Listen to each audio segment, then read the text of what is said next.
These are willow cuttings that we made in the middle of the winter time, which is fine for willow. Willow is a really tough plant to go do. It can take a lot of abuse and a lot of injuries. As you can see, the size of the cuttings on them are all different sizes, so it's a very versatile plant.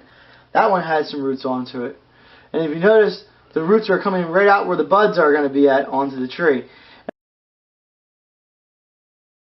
That's because willow has something called an aerial root to it, where it actually has roots up in the tree on the branches as well as down in the ground.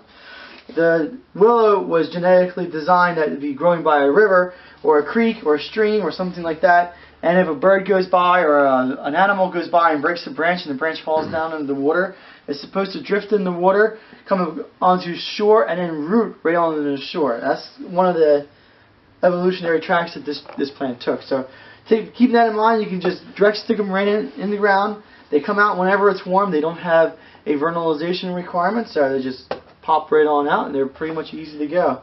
I used willow for my plant tissue culture test in college, and I was the only person who did a secondary growth on my plant tissue.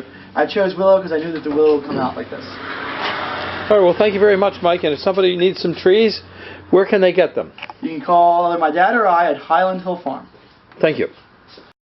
After these willows root out well in the pot, we will then transfer them to a 1-gallon pot and grow them out in this pot for a year.